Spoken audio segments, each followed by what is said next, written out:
Hey guys, what's up? Dan here with a new video. Welcome to the final episode of Project Mageblood for the 3.22 trial of the Ancestors League. If you guys have taken a look at my previous video, you know that I was at 4 out of 5 apothecaries just a few days ago. I farmed another 100 maps with a Blight rush in and out Blights farming strategy together with Delirium, and I was hoping for around 10 Divines Profit per hour with the lucky drops included. But to my surprise, I actually managed to come up with my best, I would say, farming strategy so far at around 10 to 13 divines profit per hour without any lucky drops included. The potential of this farming strategy is probably gonna be at around 15 divines profit per hour, but since I got some pretty insane drops, the numbers that you're about to see here in a moment are a bit insane. First, let's take a quick look at the Atlas skill tree that I used to farm the final apothecary. I ran 100 maps with this setup right here. We're going for Blights and we're running them under Delirium. They're gonna be a bit hard, they're gonna be dangerous, they're probably gonna give you a free teleport back to your hideout every now and then. But you're gonna get a lot of rewards, guys, a lot of rewards from the pump. I dropped quite a lot of currency, quite a lot of raw divines as well. With respect to Blights, the chance for map through duplication, increased effect of modifiers in our non-unique maps. We're going for Shaper, Elder, Conqueror and Synthesis maps, Wrath of the Cosmos, Searing Exarch Altars, and we're also taking Baptized by Fire to get double progression, which means more invitations per hour and obviously more currency per hour. Whenever we're spawning Delirium, the maps are gonna be really dangerous but really rewarding at the same time.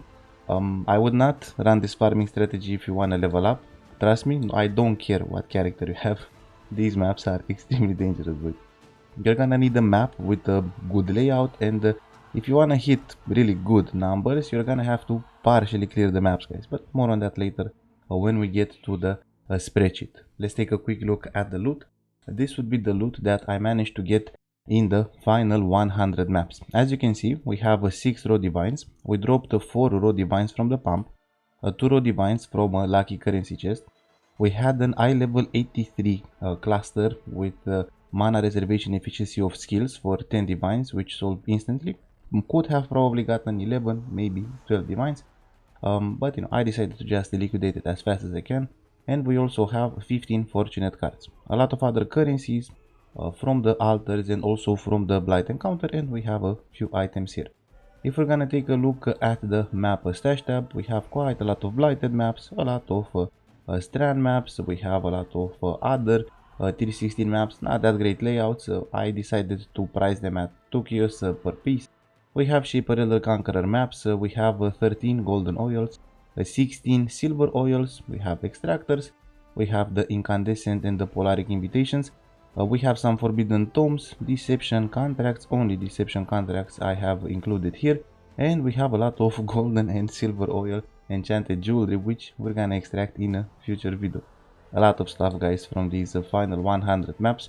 So let's take a quick look at the numbers. And these would be the numbers: around 22 divines from currencies, 30 divines mostly coming from the golden oils and from the golden oil extracts. We have 20 divines from maps and invitations, and these would be our 2 big drops, extremely big drops, guys. The cluster, which was 10 divines, and I also have a +1 level to all spells fracture, guys, which is 24 divines right now, the cheapest on the market, and the most expensive one is around 54 divines, which is absolutely insane.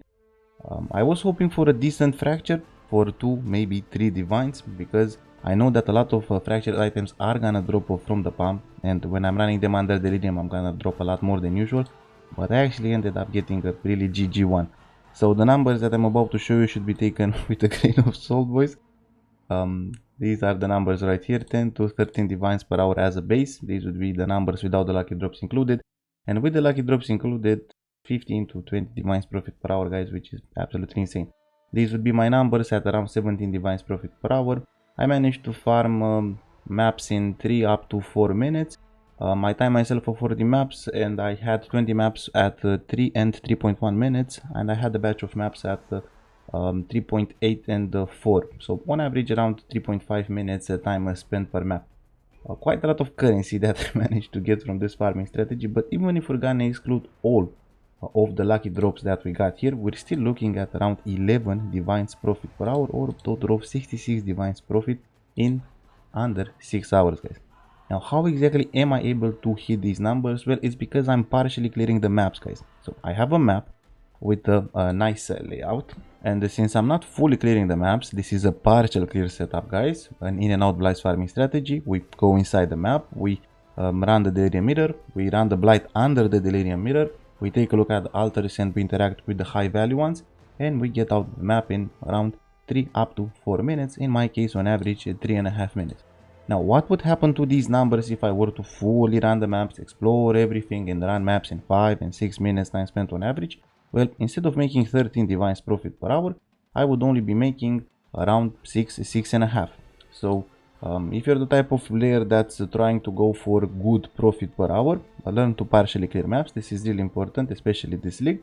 But if you're the type of player that doesn't really care that much about profit per hour, but instead cares about the profit per map, well, as you can see here, this is without the lucky drops included, 100 kilos a profit per map, guys, which I would say is really nice. We broke triple digits for, I think, the first time on this channel we managed to farm 100 kilos of profit per map. Quite a lot of fun, and as you can see, the investment is not that high, at around 18 chaos per map. Alchemies, scours, chisels. We are using a nice layout map. We need a gilded blight, we need sacrifice fragments, and we also need the oil compass that upgrades the tiers of our oils, and that's why we're able to get a lot of these silver and the golden oils right here. And besides that, you know, it's pretty much the same in and out blights farming strategy that I've shown you a few leagues ago. Now, the numbers are what they are, right? 10 to 20 divines profit per hour. But, you know, what would be a more realistic profit per hour? Let's say, let's just remove this GG fracture right here, because, you know, it's a bit rare that you're gonna be able to get it. 10 to 15 divines profit per hour is what you're gonna be able to get out of this farming strategy right here, guys. And if we were to remove even more things, so let's go down to 3 divines, and we're also gonna go down to 40 grand embers, and I'm also gonna remove half of the awakened sextants, 9 to 14 boys, right? So as previously mentioned, easily 10 divines profit per hour as a base. Okay, so these would have been my numbers without the lucky drops included, and with half of these slightly bigger drops right here, I still would have made 10 to 12 divines profit per hour, or 70 divines profit in 100 maps, which is, you know, absolutely insane, and I would say pretty nice ending for this project Mageblood farming strategy. So please don't expect to make 20 divines profit per hour with this farming strategy. It has the potential to go there. However, I would say a more realistic number would be 9 or 10 to 14 or 15 divines profit per hour. I'm gonna leave you with a map showcase of this in and out blights farming strategy, and I'm gonna go liquidate a few of these things, and then we're gonna, you know, take the Mageblood for a spin and have a little bit of fun while running a map. 4 out of 5 here. I also have 14, 15 divines here, 10, 6, 2, so there's not a lot of things that I need to liquidate to get the final apothecary. If you wanna jump straight into the Mageblood section of this video, then timestamps below.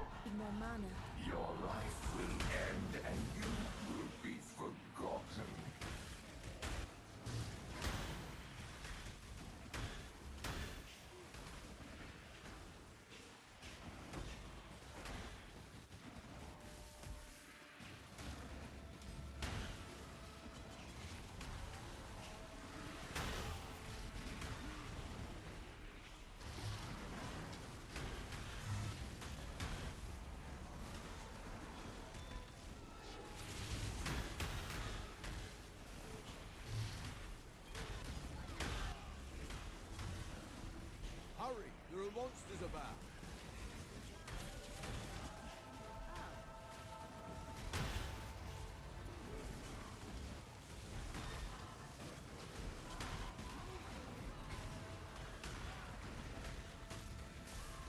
When I'm ready and not before. The blight is trying to spread!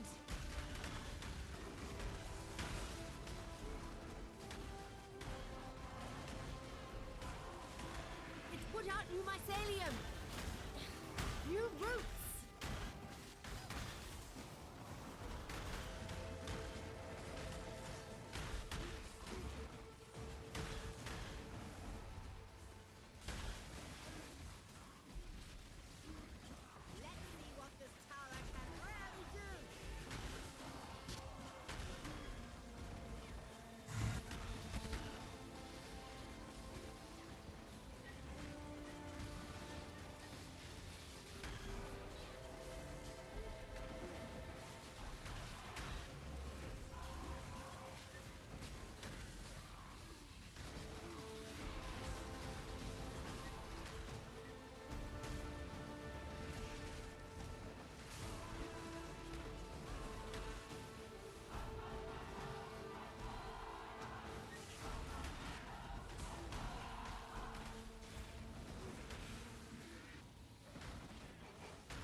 Okay boys, 5 out of 5 apothecaries. Let's see what we get here. Mageblood. Mageblood with 2. Oh no. I have 10 divines. Hopefully it's enough to roll it to 4. Let's see. 3, 2, 4 boys. 4 flask Mageblood. Okay, so let's take a quick look at the flasks. We have a quartz flask with additional elemental resistances during flask effect, a granite flask of the armadillo, a quicksilver flask of the owl. I think we're gonna be curse immune if I ran the numbers right, and besides that we have a basalt flask with immunity to bleed and corrupted blood during effect. So let's see boys. Oh my god, Mageblood. Let's see the speed boys. Are you ready? Are you ready boys? Let's see the speed. Okay, so 122 base movement speed, and now 171% boys without the Nico notes. Oh my god. Let's go run a map together. Forgot to show you the armor, 57k from 30k armor boys. Absolutely insane. So let's take a quick look at the movement speed here with the Voltasic Veins. Oh my god boys, it's flying. What is going on guys? What the heck boys? So this is 2 Voltasics. And let's see, can we find the remaining one? Okay, so this is 3 out of 3. I forgot to summon all of my specters. One moment. Oh my god, dude, what's going on? So fast, dude. Wow, this is so fast. It's literally zooming, boy. What can kill me, right now? I don't know if a lot of things can kill me because I'm immune to most ailments, except ignites, but I do have the Pantheon, and I also have this flask here. Okay, so dude, we're so fast. Zooming boys, zooming. Oh my god, dude. Okay, so let's try to do a boss rush by just running, right, instead of shield charging. Okay, so ready boys, 3, 2, 1, let's go. What the heck guys, this is so fast. Let's also use Val Haste. Jesus bro, how much movement speed do I have with Val Haste? 341% movement speed boys with the Nico notes. Oh, and a nice incandescent invitation for the Mageblood Map Showcase. Oh, okay boys. And these would be the 5 farming strategies that I used to farm a Mageblood in 3.22 Trial of the Ancestors. We had an Alk and Go setup which gave me quite a lot of profit, around 65 divines in around 200-250 maps and around 5 divines profit per hour. We had the Expedition Rush, the Oppenheimer Rush boys, which was a really fun setup for around 10 divines, 8 to 10 divines profit per hour. We also ran 100 strands with the Metamorphs and the Legion, which gave us a profit per hour of around 4.5 to 5 divines, and a lot of raw divines as well from the Metamorphs, which was quite nice. Besides that, we ran a boss rushing setup, boss rushing plus, going for some altars, going for some Delirium mirrors as well, running maps in 1.5 minutes on average, which gave us around 10 divines profit per hour, and the final farming strategy which I've shown you today gave me a profit of 17 divines profit per hour with the lucky drops included, and around 11.5 divines profit per hour without the lucky drops included. I had a lot of fun, and overall I'd say the best league for me so far. The game is probably in the best state it's ever been. We're strong, the economy is working properly, we have a lot of players still playing the game, a lot of game modes, and pretty much everything right now seems to be really profitable. For those of you that are new on the channel, please take a look at the pinned comment and at the description of this video. You're gonna find all farming strategies. Each of them has their own separate video. You can also take a look at the spreadsheets if you're interested in this build or a similar build. You're gonna find a lot of information in the pinned comment. Don't forget to drop a like and a sub. Thank you for watching, good luck, and I'll see you in the next one. Bye guys.